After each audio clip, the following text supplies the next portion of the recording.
पूरे गांव में करीब 70 से 80% लोग नहीं चाहते थे कि राघव मायापुर का सरपंच बने, जिसे देखते हुए चंद्रकला ने योगेंद्र से कहा, भाई साहब, देखा आपने, गांव के अधिकांश लोग राघव को सरपंच नहीं बनाना चाहते हैं, इसीलिए हमें किसी और को ही सरपंच चुनना पड़ेगा। चंद्रकला इस बारे में गांव वालों से राय लेना ही चाहती थी कि तभी रेशमी ने एकाएक कहा, दीदी, आप सब लोग किसी निर्णय पर पहुंचे उससे पहले मैं कुछ कहना चाहती हूँ। सब लोग रेशमी की तरफ देखने लगे। रेशमी ने अपनी बात रखते हुए कहा, दीदी, मैं नहीं जानती कि मायापुर में राघव मालिक का पुराना इतिहास क्या रहा है, लेकिन पिछले कुछ महीनों से मैं इन्हें देखती आई हूँ। इन महीनों में इन्होंने हर कदम पर मेरा साथ दिया है। मैं जानती हूँ कि मालती के काले साए को चुराने का गलत काम भी इन्होंने किया है, लेकिन उस काम के लिए भी इन्हें बहकाया गया था। पर जब सच्चाई सामने आई तो राघव मालिक सच की लड़ाई के लिए हम सबके साथ खड़े थे।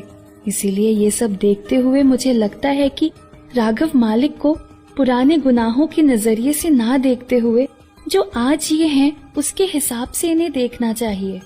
रेशमी की बातें सुनने के बाद गांव वाले एक बार फिर राघव को लेकर सोचने पर मजबूर हो गए। वहीं राघव पूरी तरह से असमंजस की स्थिति में था कि रेशमी इस तरह उसका साथ क्यों दे रही है। कहीं रेशमी को भी उससे प्यार तो नहीं हो गया है। ये सोचकर राघव मन ही मन खुश हो रहा था, लेकिन ऐसा नहीं था। रेशमी राघव को सरपंच बनाने के पक्ष में इसीलिए थी क्योंकि उसने राघव के अंदर के अच्छे इंसान का रूप देखा था और रेशमी को डर था कि अगर राघव को सरपंच नहीं बनने दिया तो कहीं ऐसा ना हो जाए कि राघव के अंदर का बुरा इंसान फिर से जाग जाए। रेशमी की बातों पर विचार करते हुए एक आदमी ने रेशमी से कहा, तुम्हारी बात बिल्कुल ठीक है रेशमी, लेकिन कहते हैं ना कि सांप को चाहे कितना ही पालतू बना लो, वो डसना कभी नहीं भूलता। रेशमी ने जवाब देते हुए तुरंत कहा, पर चाचा, अगर उसी सांप के अंदर की जहर की थैली ही निकल जाए तो? और कहा तो ये भी जाता है कि सुबह का भूला अगर शाम को घर लौट आए तो उसे भूला नहीं कहते। अगर हम राघव मालिक को सुधरने का मौका ही नहीं देंगे तो वो सुधरेंगे कैसे? लेकिन रेशमी ये नहीं जानती थी कि सत्ता का नशा ऐसा नशा होता है जो बड़े से बड़े शरीफ इंसान को भी निगल जाता है, और राघव तो अपने जमाने का बड़े से बड़ा हरामी इंसान था। इसके बाद काफी देर तक रेशमी और गांव वालों के बीच में तर्क वितर्क चलते रहे और रेशमी के तर्क हर बार गांव के वितर्क पर हावी हो रहे थे। आखिर में गांव वालों को भी लगने लगा कि राघव को उन्हें सरपंच बनाकर गांव वालों के लिए काम करने का एक मौका देना ही चाहिए, और सभी के बहुमत से राघव को गांव का नया सरपंच बना दिया गया। इस फैसले को सुनकर राघव भी काफी ज्यादा खुश था कि अब वो गांव वालों का विश्वास जीतने के लिए हर मुमकिन कोशिश करेगा। सरपंच का फैसला हो जाने के बाद सब लोग उठकर जाने ही वाले थे कि तभी गांव की कुछ औरतों ने आगे आकर चंद्रकला से कहा, चंद्रकला, गांव के ऊपर से संकट के इतने बड़े बड़े बादल छटे हैं और ऊपर से कल नवरात्रि भी शुरू हो रही है, तो हम सब ने फैसला किया है कि इस बार भी नवरात्रि बड़ी धूमधाम से मनाई जाए ताकि काली माँ का आशीर्वाद हमेशा हम सब पर बना रहे। ये सुनकर चंद्रकला और गांव वालों के चेहरे पर एक बड़ी सी मुस्कान आ गई। चंद्रकला इन सब काले सायों के बीच में इतना उलझ ही गई थी कि उसे याद ही नहीं रहा कि नवरात्रि आने वाली थी। मायापुर में हर साल नवरात्रि बड़ी धूमधाम से मनाई जाती थी। काली माँ के मंदिर को सजाया जाता था। 9 दिन तक हर अखंड जोत की जाती थी और गांव की 9 कन्याओं को देवियां बनाकर उनकी पूजा करके उन्हें खाना खिलाया जाता था। उन कन्याओं में एक कन्या नीति भी हुआ करती थी।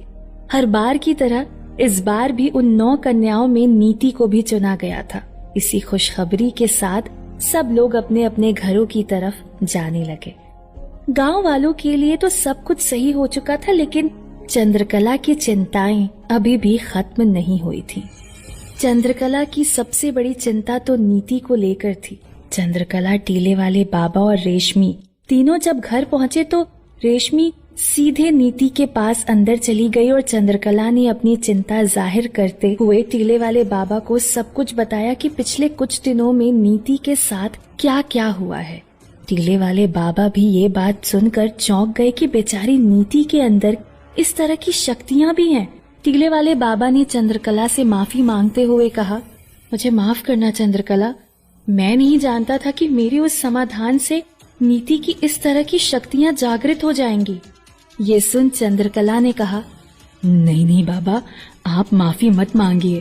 उस वक्त रेशमी के बारे में पता लगाना भी तो जरूरी था, पर अब मुझे नीति को लेकर बहुत ज्यादा डर लगा रहता है बाबा। इस पर टीले वाले बाबा ने कहा, डरने की तो बात है चंद्रकला, अब तुम्हें नीति का बहुत ज्यादा ख्याल रखना होगा और दो बात पर विशेष ध्यान देना होगा।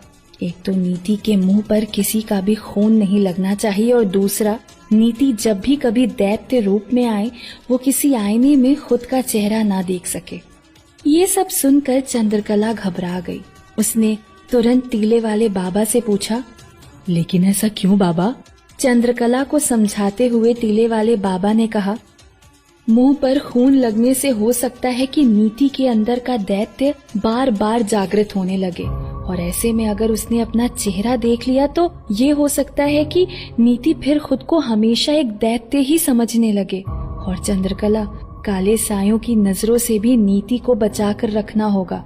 अगर अंगुना को नीति की सच्चाई पता चल गई तो वो कभी भी नीति को यहाँ पर रहने नहीं देगी, इसे अपने साथ ले जाएगी और नीति की शक्तियों का गलत इस्तेमाल करेगी। टीले वाले बाबा की बातें चंद्रकला के मन में बहुत ज्यादा भय पैदा कर रही थी। उसने बाबा से समाधान पूछते हुए कहा, पर बाबा, क्या इसका कोई समाधान नहीं है? क्या ऐसा नहीं हो सकता कि नीति के अंदर का दैत्य कभी भी जागृत हो ही नहीं? या ऐसा नहीं हो सकता कि जैसे आपने रेशमी की शक्तियों को निष्क्रिय किया था वैसे ही नीति की शक्तियों को भी निष्क्रिय कर दो? टीले वाले बाबा ने इस बात से मना करते हुए कहा, नहीं चंद्रकला, रेशमी की शक्तियों के बारे में मुझे पता था, इसीलिए मैं उनको निष्क्रिय कर पाया, लेकिन नीति के बारे में मुझे कुछ भी नहीं पता है कि वो कौन है, उसके अंदर कैसी शक्तियां हैं, कुछ भी नहीं। और जब तक नीति के बारे में ये सब पता नहीं चल जाता तब तक मैं उसकी शक्तियों को निष्क्रिय नहीं कर सकता। चंद्रकला के लिए अब रेशमी की तरह नीति के बारे में भी सब कुछ जानना बहुत जरूरी हो गया था, लेकिन चंद्रकला के लिए ये लगभग असंभव था, क्योंकि रेशमी को लेकर तो उसे पहले कावेरी की फोटो मिल गई थी और फिर चंदा ताई भी रेशमी के बारे में सब कुछ जानती थी, लेकिन नीति के बारे में उसे कुछ भी नहीं पता था कि वो कौन है और कहां से आई है। चंद्रकला ये सब सोच ही रही थी कि तभी टीले वाले बाबा ने कहा कि उनके जाने का समय हो गया है। ये सुनकर चंद्रकला ने रेशमी और नीति दोनों को अंदर से बुला लिया। सबने बाबा का आशीर्वाद लिया और टीले वाले बाबा वहां से चले गए। टीले वाले बाबा के जाने के बाद रेशमी ने चंद्रकला से कहा, अब मुझे भी जाने की अनुमति दीजिए दीदी। ये सुन चंद्रकला ने कहा, नहीं रेशमी, तुम्हें इतनी जल्दी जाने की क्या जरूरत है? तुम जितने दिन यहाँ रहना चाहो रह सकती हो। रेशमी ने जवाब देते हुए कहा, नहीं दीदी, बहुत दिन हो गए नानी से मिले हुए, अब उनके बिना मन नहीं लगता और आज तक बहुत कुछ खोया है उन्होंने, लेकिन अब उन्हें सारी खुशियां देना चाहती हूँ। रेशमी की इन बातों के बाद चंद्रकला भी रेशमी को रोक नहीं पाई। उसने रेशमी से कहा, ये तो बहुत अच्छी बात है रेशमी, जाओ और खूब मन लगाकर सेवा करो चंदा ताई की, और जब भी समय मिले तुम और चंदा ताई दोनों आते रहना। रेशमी ने भी चंद्रकला के पैर छूते हुए हामी में सिर हिलाया। रेशमी ने अपने कपड़ों की संदूक पहले ही तैयार कर ली थी। उसे लेकर बाहर आई और नीति के माथे को चूमते हुए जाने लगी, लेकिन तभी नीति ने रेशमी का हाथ पकड़ लिया। रेशमी ने जब पीछे मुड़कर देखा तो नीति की आंखें भरी हुई थी। नीति ने रेशमी से कहा, दीदी आप मत जाइए ना, आपके साथ बहुत अच्छा लगता था। माँ तो मुझे अकेले छोड़कर रात रात बाहर रहती है, तो कम से कम आप तो साथ रहिए। और मैं तो कहती हूँ आप अपनी नानी को भी लेकर यहीं आ जाइए, हम चारों यहीं एक साथ रह लेंगे। नीति की बात सुनकर रेशमी और चंद्रकला भी थोड़ी भावुक हो गई थी। रेशमी ने नीचे झुकते हुए नीति से कहा, हाँ नीति, मैं जरूर नानी को लेकर यहाँ आ जाऊंगी, लेकिन उसके लिए मुझे एक बार तो नानी के पास जाना ही होगा ना। तो तुम चिंता मत करो, हम दोनों जल्दी ही वापस आ जाएंगे। रेशमी की बात सुनकर नीति के चेहरे पर हल्की सी मुस्कान आ गई और रेशमी चंद्रकला से आज्ञा लेकर वहां से मुख्य सड़क की ओर चली गई। चंद्रकला और नीति उसे तब तक देखते रहे जब तक वो उनकी नजरों से ओझल नहीं हो गई। रेशमी अपना सामान लेकर मुख्य सड़क की तरफ जा ही रही थी कि तभी उसी रास्ते से राघव भी अपनी जीप लेकर आ रहा था। जैसे ही राघव ने रेशमी को सामान लेकर जाते हुए देखा, राघव जीप से नीचे उतरकर रेशमी के पास में आते हुए रेशमी से कहा, रेशमी, कहाँ जा रही हो तुम ये सब सामान लेकर? जवाब में रेशमी ने कहा, और कहाँ जाऊंगी मालिक, शहर जा रही हूँ अपनी नानी के पास। ये सुनकर राघव ने चौंकते हुए कहा, नहीं नहीं रेशमी, ये तुम क्या कह रही हो? तुम कहीं नहीं जाओगी, तुम यहीं रहोगी मायापुर में ही। रेशमी समझ गई कि राघव उसे रुकने के लिए क्यों कह रहा है। उसने राघव को समझाते हुए कहा, मालिक, मैं आपसे कुछ कहना चाहती हूँ। मैं जानती हूँ कि आप मुझसे सच्चा प्रेम करने लगे थे, लेकिन मेरी तरफ से कभी ऐसा कुछ नहीं था। मैंने सिर्फ अपने मकसद के लिए ये सब नाटक किया था और अब मेरा मायापुर में रुकने का कोई मकसद नहीं है। राघव की धड़कनें एकदम जोरों से धड़कने लगी। उसने रेशमी से कहा, ऐसा मत कहो रेशमी, मैं तुम्हारे बिना नहीं रह पाऊंगा रेशमी। और क्या हो गया अगर पहले नाटक किया था, अब तो प्यार कर ही सकती हो ना। लेकिन रेशमी ने साफ मना करते हुए कहा, नहीं मालिक, माई इसी गांव में शादी करने आई थी। अगर मैंने भी वही किया तो नानी के सारे घाव फिर से हरे हो जाएंगे। मैं ऐसी गलती नहीं दोहरा सकती मालिक, मुझे माफ कर दो।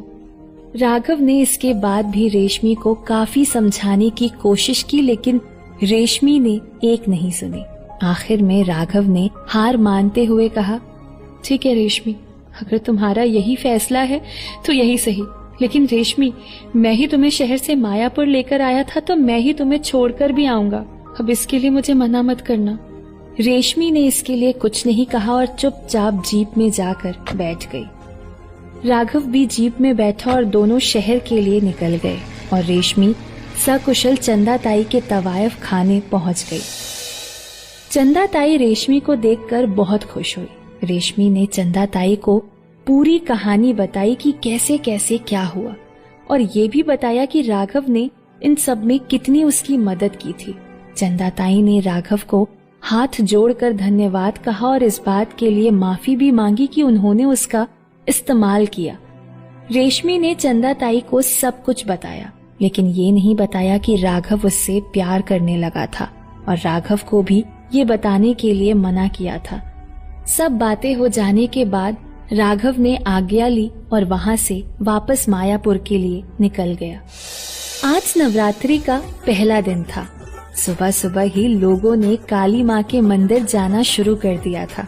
मंदिर को बड़े ही जोरों शोरों से सजाया था। मंदिर के मुख्य परागण में 4-5 पंडित जी मिलकर हवन की तैयारी कर रहे थे। वहीं काली माँ की मूर्ति के सामने एक बड़ी अखंड जोत जलाई गई थी। ये जोत अगले 9 दिन तक इसी तरह जलने वाली थी। 2 पंडित जी को सिर्फ उसी जोत में आहुति देने के लिए रखा गया था, ताकि ये जोत कभी बीच में बुझ न जाए, क्योंकि उस जोत का बीच में बुझ जाना बहुत ज्यादा अशुभ माना जाता था। मंदिर के बाहर एक बड़ा सा टेंट लगाया हुआ था, जिसके अंदर बहुत सारी औरतें बैठकर कीर्तन कर रही थी। लेकिन इन सब में जो सबसे ज्यादा मनमोहक दृश्य था वो था गांव की 9 बच्चियों को देवी बनाकर उनकी पूजा की जा रही थी। सब बच्चियों ने लाल रंग का सलवार सूट पहना हुआ था, जिसमें सभी बच्ची बहुत प्यारी और सुंदर लग रही थी, जिसमें नीति भी शामिल थी। पंचायत में जब नीति को देवी बनाने की बात हुई थी, तब तो चंद्रकला ने खुशी खुशी हाँ कह दी थी, लेकिन जब टीले वाले बाबा ने नीति को लेकर खून और आईने वाली बात कही तो चंद्रकला के मन में नीति को देवी बनाने को लेकर मन में शंका पैदा हो गई थी। लेकिन चंद्रकला ने ये सोचकर मना नहीं किया कि कहीं एक बार पहले हाँ कहकर बाद में मना करने से गांव वालों को शक न हो जाए। मंदिर के बाहर टेंट से कीर्तन की आवाज आ रही थी तो मंदिर के अंदर से मंत्रोच्चार की। चारों तरफ शुद्ध, पवित्र और खुशी का माहौल दिखाई दे रहा था। सभी 9 कन्याएं हवन कुंड के सामने बैठी हुई थी कि तभी पंडित जी ने उन कन्याओं को काली माँ के आगे मौजूद अखंड ज्योत के आगे हाथ जोड़ने को कहा। वो सभी बच्चियां अखंड ज्योत की तरफ बढ़ी ही थीं कि तभी एकाएक वो ज्योत बुझ गई। ये देखते ही सभी के पैरों तले जमीन खिसक गई। पंडितों ने अपने मंत्रोच्चार रोक दिए और बाहर औरतों ने कीर्तन करना बंद कर दिया। चारों तरफ एक सन्नाटा पसर गया। आखिर क्या कारण है अखंड ज्योत के बुझने का? क्या कोई नई मुसीबत मायापुर पर मंडरा रही है? और कैसे अब चंद्रकला नीति के अंदर के दैत्य से बच पाएगी?